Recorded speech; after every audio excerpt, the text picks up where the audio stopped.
people need to understand that the comparison can be made that America used to be like the rich guy who wanted to be generous and wanted to accept everybody in and wanted to take on the poor and do nice things because he had a lot of money. And why not? When you have a lot of money and you're doing well for yourself, it always feels good to give back a little bit, right? Okay, so that was America. Let's take everybody in. Anybody that wants to come in, come on in. We got jobs for you. We got aid for you. We got all that kind of stuff going on because our country's great and it's flourishing. Well, guess what?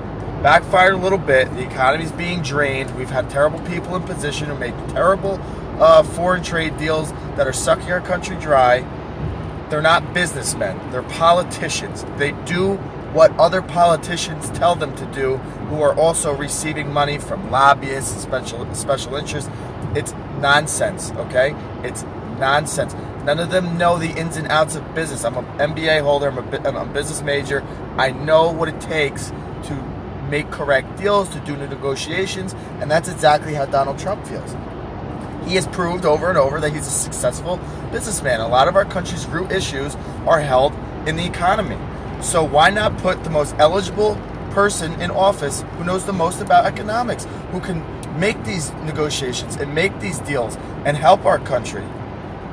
That's who you want in this office. Absolutely. It backfired bringing everybody in. Now it's time to cut them loose and say, sorry, we tried it, but you weighed us down. And now we need to get you out of here and we need to rebuild ourselves before we can help anybody else again. And this nonsense about the protesters, it's very simple, okay? If you go where you're not welcome and start delivering a negative message, things are going to happen. I heard a great analogy on Fox News. A gentleman said, you don't go into a Yankee bar as a Boston fan and start chanting Boston chants. You're probably going to get beat up. And hey, is that the best thing?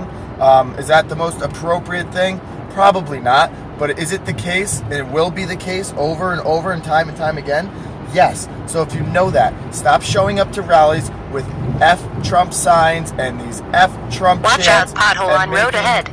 And making these racial conclusions, and it's just nonsense. If you go in there with that type of attitude, what can you possibly expect to get out of it? Do you think people are going to start handing you roses for screaming F their candidate in their face at their rally?